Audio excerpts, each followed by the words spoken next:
ભાઈઓ, અત્યારે સમાજમાં 3 લોકોની બહુ ઇજ્જત છે. એક જેની પાસે સરકારી નોકરી છે, અને બીજું જેની પાસે ફેસબુક પેજ છે, અને ત્રીજું જેની પાસે ખેતરમાં જીરું બેઠું છે. અને પહેલાં લોકો પૂછતા કે દીકરો શું કરે, હવે લોકો પૂછે કે જીરું કેટલા વીઘાનું છે.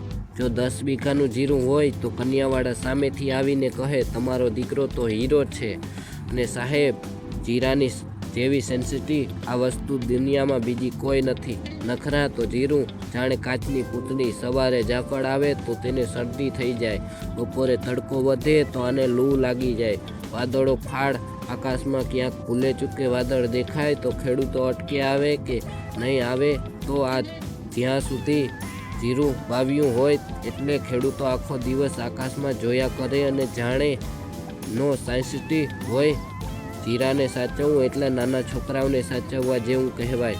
છોકરાઓને તે ખાલી દૂધ પાઈને પણ ચાલે, પણ જીરાને તો સવાર સાંજ મોંઘી સ્પ્રે બોટલ જોઈએ જ. ખેડૂતો પોતે સસ્તી ચા પીએ પણ જીરાને તો ઇઝરાયલ ટેકનોલોજી વાળી દવા જ જોઈએ.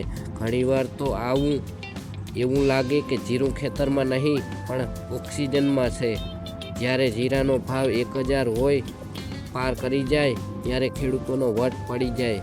પાન ગલ્લાવાળા પર ઊભા રહીને ખેડૂતોને એમ નથી કહેતા કે એમ માવો અમને આપો, એમ કહે ભાઈ માવો ભલે 20નો હોય પણ જીરું તો 50નું રાખો.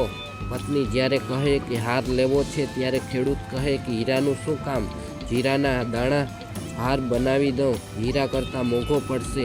છેલ્લે એટલું જ કહેવું કે જીરું એ ખેતી નથી, એ શ્રીમંતોનો જુગાર છે.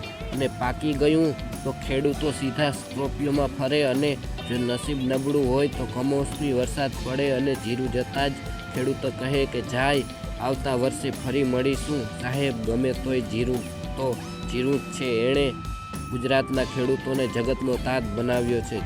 જય જવાન જય કિસાન.